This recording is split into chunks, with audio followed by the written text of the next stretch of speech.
आज तक मैंने जितने भी अपने सेशंस करे हैं उसमें मैंने एक ही चीज के ऊपर फोकस किया है कि आपको लाइफ में कैसा बनना है। लेकिन क्या यह सीखना इंपॉर्टेंट नहीं है कि जिंदगी में कैसा हमको नहीं बनना है? जैसे महाभारत में एक तरफ कौरव है, एक तरफ पांडव है, तो पांडवों से हमको क्या सीखने को मिलता है? क्या क्वालिटीज हमारे अंदर होनी चाहिए, किस रास्ते पर हमको चलना है। कौरवों से क्या सीखने को मिलता है? दुर्योधन से क्या सीखने को मिलता है? क्या नहीं करना है, क्या हमारे अंदर नहीं होना चाहिए, अहंकार की वजह से क्या होता है, घमंड की वजह से क्या होता है। तो आज का सेशन इसी बारे में है। अगर आप लोगों के माइंड में कोई भी क्वेश्चन है, किसी भी तरह का है, आप खुल करके मेरे से पूछ सकते हैं, मैं उसका जवाब दूंगा। सर, सबसे पहले आपकी वीडियो आई थी पावर ऑफ इंडियन कल्चर, उसमें आपने किसी धर्म को नहीं बोला था, आपने अपना स्टैंड पॉइंट दिया था फिलोसफी के बारे में। तो फिर श्वेताब जी ने अपनी एक वीडियो बनाई उसको अपना रिव्यू देते हुए कि मैं इस बारे में क्या सोचता हूँ, और उन्होंने वीडियो डिलीट कर भी दी बात समझ के। लेकिन फिर भी प्रखर जी ने उनसे वो वीडियो का लिंक मांगा कि मुझे दो, मैं बनाता हूँ वीडियो। ऊपर से वो वीडियो बनाए जा रहे हैं, आपकी एक एक पोस्ट को लेकर वो एक सेपरेट वीडियो बनाते हैं। तो आपका क्वेश्चन क्या है? मैं ये सोच रहा हूँ कि मतलब 2012 से 2022 हो गए, 10 साल हो गए हैं। मतलब ऐसा पूरी दुनिया जानते हैं कि आप क्या कर रहे हैं और किसके लिए कर रहे हैं और क्यों कर रहे हैं, लेकिन ऐसा कैसे हो सकता है कि एक इंसान के दिमाग में इतना सा समझ नहीं आ रहा है? क्या उसका थॉट प्रोसेस है कि उसको समझ क्यों नहीं आ रहा है? इतना कैसे हो सकता है कोई इंसान? मेरे को बहुत दया भी आती है कभी कभी उनके ऊपर। उनको बस ये रियलाइज करवाना है कि आप गलत हो। हर बार हर कोई इंसान सही नहीं होता। या फिर ये भी हो सकता है कि वो भी गलत है और मैं भी गलत हूं, क्योंकि ताली एक हाथ से नहीं बजती है। ये बात भी सही है सर, ये भी हो सकता है ना? हो सकता है सर। ये तो नहीं है ना कि पूरी गलती मेरी होगी, उनकी कोई गलती नहीं सर, है। पूरी गलती आपकी भी नहीं है ना उनकी। आपकी मेरे को बिल्कुल नहीं लगती। मेरे अगर 1% हो गया है तो मैं ये मानता हूँ, आपने खुद बताया सर हमें ये कि ऐसा कोई इंसान नहीं किसी से गलती ना हुई हो। लेकिन आपने गलती हुई, आपने उसको एक्सेप्ट किया, आपने कमेंट को पोस्ट में डाला था, एक्सेप्ट किया। मैं सर उस पोस्ट के बाद इतना इन्फ्लुएंस नहीं था आपसे जितना उस पोस्ट के बाद हुआ। जब आपने ये बोला कि मैं माफ़ी मांगता हूँ, सॉरी बोला जब आपने, तब मुझे लगा कि क्या बात है, इतनी बड़ी पर्सनैलिटी सॉरी बोल रही है अपने सामने से। मतलब प्लीज बैठिए। आपका ये जो क्वेश्चन है ना, इसका आंसर देने के लिए मेरे को कुछ फैक्ट्स आप लोगों के साथ में शेयर करने होंगे, तो वो मेरे पास में अभी रेडी नहीं है, मेरे मोबाइल में है, तो मैं 1 मिनट मोबाइल ले आता हूं। हाँ, आप 1 मिनट रुकिएगा। राइट, हाँ। जो भी मैं आपका आंसर देने वाला हूं, इसका मोटिव मेरा ये नहीं है कि कोई कंट्रोवर्सी क्रिएट करना या किसी को कुछ बोलना या किसी को नीचा दिखाना या किसी के साथ में कुछ भी गलत करना, बट क्योंकि अब ये बात इतनी बढ़ चुकी है तो मुझे इस क्वेश्चन का आंसर देना ही होगा। और ये आंसर मैं उन लोगों को नहीं दे रहा हूं क्योंकि मुझे पता है उनको समझ ही नहीं आना है। ये आंसर मैं किनको दे रहा हूं? आप लोगों को, जो लोग दिल से मेरे साथ में जुड़े हुए हैं पिछले 10 सालों से। आप लोगों का यह हक है कि आपको पता लगे कि सच क्या है और झूठ क्या है। इस पूरी कंट्रोवर्सी की शुरुआत होती है 26 अप्रैल 2022। मैं अपनी एक वीडियो अपलोड करता हूं अपने चैनल पे जिसका नाम था the power of Indian culture. मैंने वो वीडियो भी हटा दी क्योंकि मुझे लगा शायद जब तक वो वीडियो रहेगी तब तक ये लोग इस तरीके से करते रहेंगे, तो मैंने वो वीडियो भी हटा दी। बट श्वेताब ने एक रिएक्शन दिया जिसमें उसने कुछ ऐसे वर्ड्स यूज करे जो आज की डेट में कितने सेंसिटिव हैं और उसकी वजह से इंडिया में क्या हो रहा है ये हम सबको पता है, मुझे बताने की जरूरत नहीं है कि रिलीजन की वजह से क्या क्या हो रहा है। मैंने अपनी वीडियो में ऐसा कुछ भी नहीं कहा था। That was about eastern versus western. तो मेरे माइंड में कुछ वेस्ट से रिलेटेड कुछ घूम रहा था, बट उन्होंने उसका मीनिंग ही पूरा का पूरा चेंज कर दिया। बस इतनी सी प्रॉब्लम है और मेरी कोई प्रॉब्लम नहीं है, ना मेरी उनसे कोई पर्सनल दुश्मनी है, ना कोई लेना देना है, ना इस डेट से पहले मैं उनको जानता था। तो मेरे और श्वेताब के बीच में जो बात थी वो खत्म हो गई। उनके साथ में जूम मीटिंग करी, उनको मैंने यहां पे इनवाइट भी कर लिया। मैंने कहा आप अगली बार यहां पे आओगे इंडिया, वो बाहर रहते हैं, तो मैंने उनको कहा आप यहां पर आइए एज अ गेस्ट, हम लोग साथ में बैठेंगे, मिल करके कुछ बातें करेंगे, अच्छी पॉजिटिव बातें करेंगे जिससे लोगों का कुछ बेनिफिट होगा। 30 अप्रैल को श्वेताब ने अपनी वीडियो डिलीट कर दी, बात खत्म हो गई, टॉपिक क्लोज्ड। उसके बाद में 4 मई को ये जो लड़का है, पता नहीं उसको लड़का कहूं, आदमी कहूं, 26 साल का है, या छोटी बच्ची कहूं या छोटा बच्चा कहूं, मेरे को नहीं पता क्या कहूं, मेरी समझ से परे है, क्योंकि अभी जैसे जैसे मैं आगे आपको एक्सप्लेन करूंगा ना उसके बारे में आप भी कंफ्यूज हो जाओगे कि उसको कहा क्या जाए। उस इंसान ने क्या किया, 4 मई को एक वीडियो अपलोड करी, वही वाली जो श्वेताब के चैनल से डिलीट हो गई थी। और अगर आप लोग मेरी वीडियोस देखते हैं तो मेरे दिल में 1% भी नहीं है किसी भी रिलीजन के बारे में कुछ भी, ये आप सब अच्छे से जानते हैं। यहां पर कभी कोई फर्क नहीं किया जाता है कि कब कौन आ रहा है, कहां से आ रहा है, कोई अमीर है, कोई गरीब है, कौन किस रिलीजन का है, कौन मेल है, कौन फीमेल है, कोई फर्क नहीं है। यहां पर कोई भी आ सकता है, हमारे दरवाजे सबके लिए खुले हैं और सब कुछ फ्री ऑफ कॉस्ट है। मेरी टीम ने बताया सर वो वीडियो वापस से अपलोड हो गई। मैंने कहा हो ही नहीं सकता, इम्पॉसिबल। मैंने कहा मेरी पर्सनली बात हुई है, ईमेल पे बात हुई है, राइटिंग में बात हुई है, सब कुछ क्लियर हो गया है, ऐसा हो ही नहीं सकता। उन्होंने कहा सर अब वो उधर से तो हट गई लेकिन उनका एक फ्रेंड है, उनके चैनल पे वो अपलोड हो चुकी है। मैंने देखा जा करके, मैंने कहा ये तो वही वीडियो है। तो मैंने श्वेताब को ईमेल किया, मैंने बोला भाई ये क्या हो रहा है, आपने कमिटमेंट दिया था कि वीडियो हट चुकी है और आप दोबारा से इसको नहीं करोगे क्योंकि आपको समझ आ गया था कि ये कितना सेंसिटिव इशू है, तो वापस से कैसे आ गई, और उसमें जो भी आप बोल रहे थे वो सब एज इट इज है वहां पर। तो उसने कहा कि मेरे को भैया बोलता है वो, तो उसने बोला भैया मैं कोशिश करता हूं, मैं फटाफट से उससे बात करता हूं और वो वीडियो हटवाता हूं। 1 घंटा हो गया, 2 घंटा हो गया, 4 घंटा हो गया, 5 घंटा हो गया, उसके बाद में उसकी हमारे पास में ईमेल आई और क्लियरली बोला कि भैया मैंने बहुत कोशिश कर ली, वो वीडियो हटाने के लिए तैयार नहीं है। तो क्या ये एक इररिस्पॉन्सिबल एक्शन नहीं है? थोड़े से सब्सक्राइबर्स के लिए, थोड़े से व्यूज के लिए। उस रिएक्शन वीडियो में उसने खुद अपने मुंह से बोला कि इस सबसे क्या होता है, कंट्रोवर्सी से क्या मिलता है, सब्सक्राइबर्स मिलते हैं। एक एक मिनट इंपॉर्टेंट था उस टाइम पे, क्योंकि जितना हम डिले करते चले जा रहे थे सिचुएशन उतनी ही बिगड़ती चली जा रही थी। वहां पे व्यूज बहुत तेजी से बढ़ रहे थे, लोगों को मजा आ रहा था ये देख करके कि अच्छा एक कंट्रोवर्सी हुई, वहां पे वो सेटल हुई, वापस से शुरू हो गई। तो मैंने क्या किया, एक कम्युनिटी पोस्ट किया जिसमें मैंने पूरी सिचुएशन को एक्सप्लेन किया कि ये कितनी सीरियस सिचुएशन है, और आप लोगों को कहा कि जाकर के उसके चैनल को रिपोर्ट करो क्योंकि वो जो कर रहा है वो गलत है। जैसे ही वो पोस्ट किया उसके कुछ मिनट बाद वो वीडियो हट गई, तो मैंने अपना पोस्ट भी हटा दिया। अगले दिन उनका बड़ा बढ़िया सा एक मैसेज आया कम्युनिटी पोस्ट पे, हमें कंट्रोवर्सी नहीं चाहिए। तो मैंने बदले में कम्युनिटी पोस्ट कर दिया जहां पर मैंने उससे कुछ क्वेश्चंस पूछे कि भाई अगर आप कहते हो हमें कंट्रोवर्सी नहीं चाहिए तो आपने रिएक्शन दिया क्यों।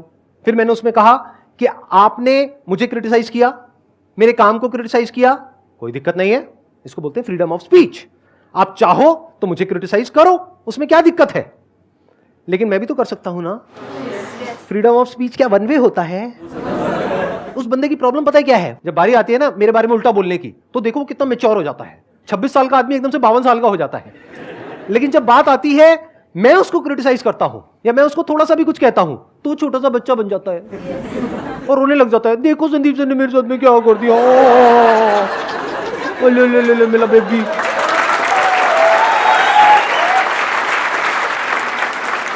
तो भाई तुम क्या हो, तुम छोटी बच्ची हो या एक 26 साल के आदमी हो? अरे भाई ये क्या नौटंकी चल रही है, पब्लिक को समझ नहीं आ रहा है क्या? उसकी उस वीडियो को देखो जो इतनी भद्दी है, इतनी घटिया है, जिसका नाम है hello@संदीप महेश्वरी। उसने इतनी गंदी लैंग्वेज यूज करी है उस वीडियो में जिसकी कोई हद नहीं है, जिसको जब मैंने देखा था तो एक्चुअल में मेरा मन बहुत खराब हो गया था। पहली बार जिंदगी में ऐसा हुआ होगा, पहली बार। आज तक करोड़ों लोगों ने सिर्फ मुझे दुआएं दी हैं और मैंने उनको दुआएं दी हैं। पहली बार मेरे दिल से किसी के लिए बद्दुआ निकली है।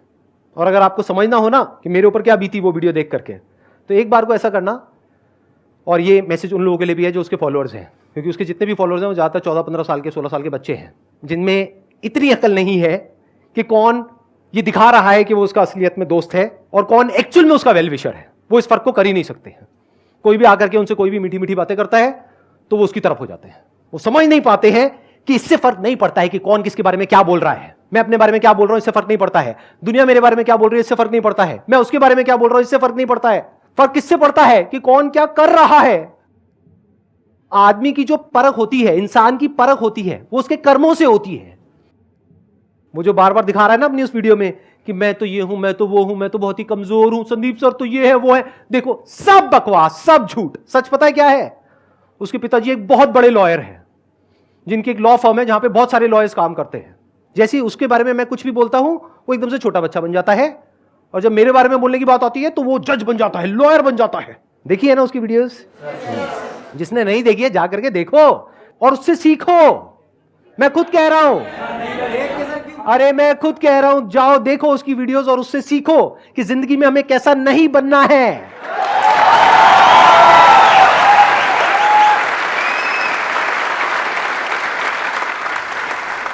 और इसमें एक बहुत बड़ी सीख है उन सब लोगों के लिए जो शॉर्टकट मारना चाहते हैं। शॉर्टकट कई बार बहुत भारी पड़ता है। शॉर्ट टर्म में आपको बेनिफिट भी हो जाता है, लेकिन वो बेनिफिट किसी काम का नहीं है लॉन्ग टर्म में। जरूरत से ज्यादा जल्दी अगर आप एक बार फेमस हो जाते हो तो उसमें प्रॉब्लम क्या होती है कि आपकी एक इमेज बन जाती है और जो पब्लिक है आपको उसी इमेज से देखती है। उसके बाद में अगर आप कोई ढंग की बात करने की कोशिश भी करते हो अपने मुंह से तो पब्लिक आपसे वो चाहती ही नहीं है। पब्लिक कहेगी आप वही करो जिसके लिए हमने आपको सब्सक्राइब किया है। मतलब क्या? संदीप महेश्वरी को उल्टा सीधा बोलो। जैसी वो कोई ढंग की बात करने की कोशिश करेगा, मैं ये करता हूं, अरे क्या बोल रहे हैं, इस सबके लिए संदीप महेश्वरी है ना।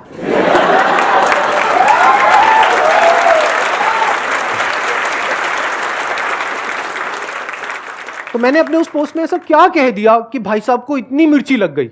मैंने ये कहा कि आपकी जो कॉन्वर्सेशन स्किल्स है, अगर उसको मुझे रेट करना हो तो 10 में से मैं 2 या 3 नंबर दूंगा, क्योंकि कॉन्वर्सेशन का बेसिक रूल क्या है? Listening, understanding. सामने वाले को सुनना होता है, समझना होता है, फिर कुछ बोलना होता है ना।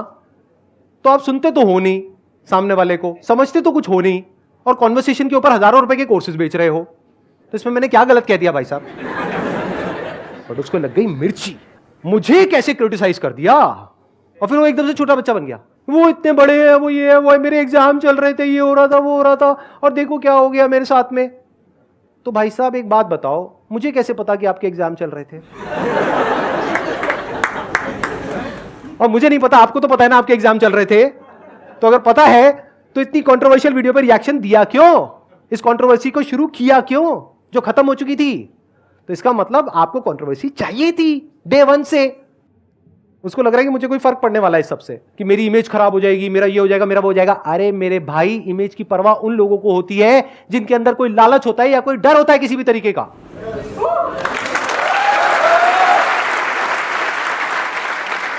अगर मुझे आप लोगों से कुछ चाहिए तो मुझे अपनी इमेज का डर लगेगा ना।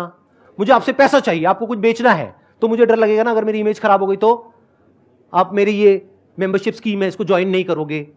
तो मुझे अपनी इमेज को बचा करके रखना है, मुझे कुछ चाहिए ही नहीं किसी से भी। अब मुझे कैसे डराओगे भाई साहब? अब देखो, आपको एक बहुत मजेदार पॉइंट बताता हूं। वो बार बार क्या बोल रहा है? ये अपने कम्युनिटी पोस्ट खुद ही डालते, खुद ही डिलीट करते, खुद ही डालते, खुद ही डिलीट करते। अरे भाई, इसको कंपैशन बोलते हैं, इसको दया बोलते हैं। इसका प्रूफ ये है कि मैंने श्वेताब को एक ईमेल भेजी थी अपना वो पोस्ट डालने के बाद में। जब मैंने वो पोस्ट डाला था ना, जिसके बाद उसको मिर्ची लगी थी, तो मैंने एक ईमेल भेजी थी। ये स्क्रीन पे दिखा देंगे हम। इसमें मैंने जो एग्जैक्ट लिखा था मैं आपको बता देता हूं। I am a little concerned about Prakhar. Did he contacted you after my community post? Is he fine? Question mark. ये मैंने श्वेताब से पूछा था वो पोस्ट डालने के कुछ दिन बाद। He simply texted back, exams going on so I am not paying attention to this so I don't know after that. मतलब श्वेताब को नहीं पता उसके बाद क्या हुआ क्या नहीं, बट मुझे पता लग गया क्या, कि उसके एग्जाम्स चल रहे हैं। जैसे ही पता लगा मैंने क्या किया, अपने उस पोस्ट को इमीडिएटली डिलीट कर दिया। किस लिए? मुझे पता था इसकी वजह से मैं बेवकूफ शो हो जाऊंगा आने वाले टाइम में, और वो इसका मजाक उड़ाएगा। लेकिन मुझे परवाह किसकी थी? अपनी इमेज की, उस बच्चे की, कि भाई उसके एग्जाम्स चल रहे हैं, कहीं उसके माइंड में कोई किसी तरह की डिस्ट्रैक्शन क्रिएट ना हो जाए। अब समझ आया क्या वजह है उसको डिलीट करने की? ये प्रूफ है मेरे पास ईमेल में, जो आज तक मैंने किसी को नहीं दिखाया, ना आप लोगों को ना उसको खुद को। क्योंकि ये प्राइवेट कॉन्वर्सेशन किसके बीच में थी? मेरे और श्वेताब के बीच में। क्यों? क्योंकि प्राइवेट कॉन्वर्सेशन प्राइवेट होती है, वो पब्लिक करने के लिए नहीं होती है। लेकिन क्योंकि अब पानी सर के ऊपर से निकल गया है, तो प्राइवेट कॉन्वर्सेशन में से कुछ पार्ट पब्लिक कर रहा हूं। नहीं तो उस प्राइवेट कॉन्वर्सेशन में और भी बहुत कुछ है जिसको मैं पब्लिक कर सकता हूं, लेकिन नहीं करूंगा। क्यों? क्योंकि I am concerned about Shwetab and even Prakhar. Even today I am concerned about that boy. मेरे वो डिलीट करने के कुछ दिन बाद उसने एक वीडियो बनाई, जो वीडियो इतनी भद्दी है, इतनी गंदी है, कि अगर आप देखोगे और आपके दिल में मेरे लिए थोड़ी सी भी रिस्पेक्ट है तो आपको उसकी शक्ल से ही नफरत हो जाएगी। मेरा पहला रिएक्शन ये आता है, मेरा और मेरी टीम का, कि ये तो बहुत ही भद्दी वीडियो है सर, इसके अगेंस्ट लीगल एक्शन लेते हैं। फिर मैंने सोचा 26 साल का है, इसकी पूरी लाइफ इसके सामने पड़ी है, चलो एक काम करते हैं, मैं ही छोटा बन जाता हूं। क्योंकि मैंने घर पे जाकर के अपने पेरेंट्स से भी डिस्कस किया, तो मेरी मदर ने भी यही कहा, छोड़ो इस सब में कुछ नहीं पड़ा है। तो फिर मैंने जा करके, एक्चुअल में मेरी आंखों से आंसू गिरे, और मैंने जा करके जो भी फील किया वो एज इट इज जा करके वहां पे लिख दिया। हाथ जोड़ करके माफी मांग रहा हूं भाई आपसे, हटा दो इस वीडियो को। लेकिन उसने नहीं हटाई। मुझे लगा था हटा देगा उस पोस्ट के बाद में, कोई भी इंसान होता तो हटा देता। तो अगर आप पकड़ोगे भी गलतियों को, तो अगर मेरी गलती है 100 में से 1%, तो उसकी गलती का जो लेवल है वो ये वीडियो जाकर के आप देख लो, जिसके बारे में मैं बार बार बोल रहा हूं। आपको समझ आ जाएगा उसकी गलती का लेवल क्या है। मुझे क्या कहा कि मैं आप में इतने छेद करूंगा, वो मूवी का डायलॉग नहीं है, उसको थोड़ा चेंज करके। तो मेरा उस इंसान से ये सवाल है कि भाई साहब, मुझ में छेद कैसे करोगे आप? मैं रहता कहां हूं? मैं कौन हूं? जब तक ये दुनिया रहेगी तब तक मैं रहूंगा, मुझे मिटाने का कोई तरीका नहीं है। मैं करोड़ों लोगों के दिलों में रहता हूं या नहीं रहता हूं? तो मुझ में छेद कैसे करोगे भाई? आप कहते हो मेरा कंटेंट मीडियोकर है, मान लिया मेरा कंटेंट मीडियोकर है, लेकिन मैं लोगों के दिलों में रहता हूं, जैसे हमारे मां बाप होते हैं। जरूरी नहीं है माँ बाप की बातें बहुत ही ऐसी हो कि इंग्लिश बहुत अच्छी हो जैसी उस आदमी की है, मेरी नहीं है, तो इंग्लिश बहुत अच्छी हो या बहुत सारी बुक्स पढ़ रखी हो या बहुत भारी भारी बातें करते हो, नहीं। लेकिन माँ बाप से प्यार होता है नहीं होता है, चाहे वो पढ़े लिखे हो चाहे नहीं हो। क्यों? क्योंकि पता है कि वो दिल से हमारे बारे में हमेशा अच्छा सोचते हैं, हमें यूज नहीं करते अपने बेनिफिट के लिए। आपके माँ बाप आपको क्यों डांटते हैं? आपके जो नकली दोस्त है वो कभी डांटेंगे क्या आपको? ना, वो तो कहेंगे अरे भाई तू तो मेरा भाई है, तेरे लिए मैं जान दे दूंगा, ये कर दूंगा वो कर दूंगा। 100 रुपए है क्या? और वो 100 रुपए आपके पास कहां से आएंगे? माँ बाप से, जो आपको डांट रहे हैं। तो मेरा जो दर्जा है लाखों करोड़ों लोगों की जिंदगी में, वो क्या है वो नहीं समझ सकता है। आप लोग समझ पा रहे हैं? जब एक इंसान टूट रहा होता है, हिम्मत हार रहा होता है, तब वो मेरी वीडियोस देखता है और उठ करके खड़ा हो जाता है। जब लोग डिप्रेशन में जा रहे होते हैं, सुसाइड करने के बारे में सोच रहे होते हैं, तब मेरी वीडियोस देखते हैं। तो क्या कनेक्शन है उनके और मेरे बीच में? क्या समझोगे प्रखर? तुम्हारी समझ से परे है। तो तुम्हारी इस गलती की वजह से हुआ क्या है? सब्सक्राइबर तो बढ़ गए, 1.5 लाख से कितने हो गए? 1,80,000। मानो इस वीडियो के बाद में 3 लाख भी हो जाएंगे, उससे क्या हो जाएगा? 90% लोग तो उसमें से ऐसे होंगे ना जो दिल से मेरे साथ में जुड़े हुए हैं। बाकी मान लेते छोटे 14-15 साल के बच्चे हैं जिनको तुम इन्फ्लुएंस कर दोगे, बाकियों में तो अपना दिमाग है। तो अगर अपने ऊपर आप रख करके देखो, या चलो आपको भी छोड़ो, उन बच्चों की बात करता हूं, वो जो बच्चे उसके पीछे पागल हुए पड़े हैं और उसको बोल रहे हैं भैया ये वीडियो को मत हटाना। तो बच्चों ऐसा है, उन बच्चों से बात करता हूं, तो बच्चों ऐसा है, आप इमेजिन करो कि जो प्रखर है ये आपका दोस्त है और आपके पिताजी ने कभी थोड़ा सा गुस्से में थोड़ा सा कुछ बोल भी दिया आपके दोस्त को। इसने जा करके अपने YouTube चैनल पे आपके पिताजी की फोटोग्राफ लगाई, उनका नाम लिखा और जो कुछ मुझे कहा है वो आपके पिताजी को ये आदमी कह रहा है। और सिर्फ ये नहीं मैटर करता है कि आदमी क्या कह रहा है, ये भी देखो किस तरीके से कह रहा है। वो कोई मजाक नहीं है, वो कोई कॉमेडी नहीं है, वो भद्दापन है। तो बच्चों ऐसा है कि अगर वहां पर मेरी फोटो नहीं है, आपके पिताजी की फोटो है, क्योंकि आपके पिताजी ने गुस्से में थोड़ा सा कुछ बोल दिया, क्या तब भी उसको यही कहोगे कि इस वीडियो को मत हटाओ? अगर तब आप कहोगे नहीं नहीं नहीं नहीं नहीं मेरे बाप पे बात आ गई है तो हटा दो, तो कोई क्रिटिसिज्म नहीं है भाई साहब, वो डेफमेशन है। और इसको एक स्टेप और आगे बढ़ाते हैं। बच्चों सुनो, बात यहां तक रुकेगी नहीं। उसके बाद में आपका बाप सड़क पे खड़ा हो करके सबके सामने, भीड़ के सामने हाथ जोड़ करके आपके उस छोटे से दोस्त से माफी मांग रहा है। उसके बाद भी आपका दोस्त बोलता है भाड़ में जा, मैं नहीं हटाता। कैसा लगेगा भाई साहब? मैंने पूरी कोशिश कर ली उसको समझाने की, प्राइवेटली पब्लिकली, नहीं रुका। उस बंदे ने क्या किया, अपनी एक वीडियो अपलोड करी 8 मिनट के करीब की, जिसमें वो भारत का झंडा अपने ऊपर लपेट करके उछल रहा है, कूद रहा है, नीचे झुक रहा है, यहां बैठ रहा है, वहां बैठ रहा है, और फिर डायरेक्ट बोतल से शराब पी रहा है। जो कि एक एक्ट है, prevention of insult to national honour act 1971। तो क्या मैं अपनी आवाज उठा सकता हूं उसके खिलाफ या नहीं उठा सकता हूं? मैं भी तो क्रिटिसाइज कर सकता हूं ना उसको, अगर मुझे कुछ बुरा लग रहा है तो। ये फ्लैग पता है कब मिलता है हमारे सोल्जर्स को? जब वो देश के लिए शहीद हो जाते हैं, उसके बाद में उनको ये फ्लैग मिलता है। वो भी एक तरीके से मिलता है। इसको देखो ये किस तरीके से फ्लैग को उठा रहा है, उसके साथ में कुछ भी कर रहा है जैसे कि वो फ्लैग नहीं है, पता नहीं क्या है। तो उसने सारी हदें पार कर दी अपनी इस वीडियो में। तो मैंने क्या किया, एक वीडियो डाल दी कि भाई देखो ये जो हो रहा है वो गलत है। अब वो रो रहा है बैठ करके, वही इसके साथ यही प्रॉब्लम है। कभी 26 साल का आदमी, कभी 4 साल की छोटी बच्ची, अब वो रो रहा है, संदीप सर ने देखो मेरे साथ में क्या कर दिया। अरे मैंने क्या किया, तूने किया जो किया। क्या मेरे पास में राइट नहीं है कि अगर मेरे को कुछ गलत होता हुआ दिख रहा है पब्लिक प्लेटफॉर्म के ऊपर तो मैं अपनी आवाज उठाऊं? लेकिन उस इंसान में इतना अहंकार है, इतना घमंड है कि मेरे वीडियो बनाने के बाद भी उसने अपनी उस वीडियो को नहीं हटाया। जबकि अगर आप पास्ट में देखोगे तो बहुत सारे सेलिब्रिटीज हैं जिन्होंने नेशनल फ्लैग का अपमान किया, जाने या अनजाने में। पब्लिक ने बोला, उन्होंने इमीडिएटली माफी मांगी। बड़े बड़े सेलिब्रिटीज हैं, जाकर के पढ़ लो उनके बारे में। फिर इसने कुछ ऐसा कर दिया, जैसे बोलते हैं ना विनाश काले विपरीत बुद्धि, कुछ ऐसा कर दिया कि हमेशा के लिए अपने लिए इतनी बड़ी प्रॉब्लम इसने क्रिएट कर ली जिसकी कोई हद नहीं है। इसने करी अपनी तीसरी वीडियो अपलोड, जिसमें क्या कर रहा है, इसने इमेजिन किया है कि मैं एक कोर्ट रूम में हूं और मेरे सामने जज बैठे हैं और मैं अपने आप को डिफेंड कर रहा हूं। आर्ग्यूमेंट देखो कितना कमाल का दिया उस भाई ने। पूरे एक्ट में से सिर्फ एक लाइन को पकड़ा और कहा कि ये एक्ट सिर्फ इंडिया में अप्लाई होता है। मान लिया भाई, आप अमेरिका में जाकर के जो मर्जी करो, जंगल में मोर नाचा किसने देखा? As simple as that. अगर हमें नहीं पता तो हमें क्या दिक्कत है? बट मेरे भाई इसकी वीडियो बना करके एक पब्लिक प्लेटफॉर्म पे अपलोड करी है और उस एक्ट को जैसे जैसे आप नीचे पढ़ोगे वहां पे बिल्कुल क्लियर टर्म्स में लिखा हुआ है, in any kind of public place आप किसी भी तरह से डिसरिस्पेक्ट नहीं कर सकते। तो ये एक पब्लिक प्लेटफॉर्म है। तो उसने क्या किया, 3 केसेस बता दिए जहां पर के कोर्ट ने एक्शन नहीं लिया उन लोगों के खिलाफ, जबकि वो केस इसके केस से बिल्कुल अलग थे। मैग्नीट्यूड ऑफ जो इंसल्ट है उसमें भी तो फर्क होता है ना। आप जा करके गूगल करो कि इस एक्ट के अंडर पिछले कुछ सालों में कितने लोगों के अगेंस्ट एफआईआर हुई है और उसमें से कितने लोग हैं जो जेल में हैं। बहुत लोग हैं। और वो लोग कौन थे जिनके अगेंस्ट एफआईआर हुई है? जिन्होंने 2 लोगों के सामने, 5 लोगों के सामने, 10 लोगों के सामने किसी तरह से डिसरिस्पेक्ट करी। आपने तो लाखों लोगों के सामने कर दी भाई साहब, और आप एक इन्फ्लुएंसर हो। आपने यूथ को इन्फ्लुएंस कर दिया। अगर आपको देख करके बच्चे यही करने लग जाए सड़कों पे, तो क्या होगा हमारे देश का हाल? पता नहीं इस बंदे की प्रॉब्लम क्या है। इसको जो भी कहो उसको उल्टा ही करता है। इसको मैं कहता हूं वीडियो हटा दे, नहीं हटाऊंगा। तो आज मैं उसको कह रहा हूं भाई वीडियो मत हटा अब तू।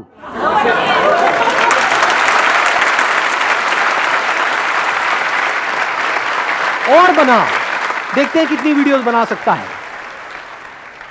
और वो इस तरीके से बढ़ा चढ़ा करके दिखा रहा है अपनी इस अचीवमेंट को, जैसे कि देश के लिए कोई बहुत गर्व की बात है। अरे भाई, तुमने ओलंपिक्स में कोई गोल्ड मेडल नहीं जीता है हमारे देश के लिए, ना कोई वर्ल्ड कप जीता है। ये तुम्हारी पर्सनल अचीवमेंट है। वो इंसान क्या कर रहा है?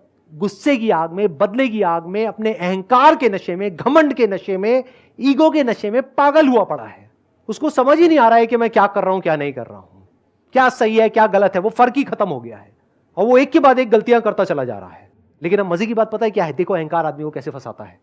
ये सब जानने के बाद भी, ये वीडियो के बाद भी वो माफी नहीं मांगने वाला, वो अपनी वीडियोस को नहीं हटाने वाला।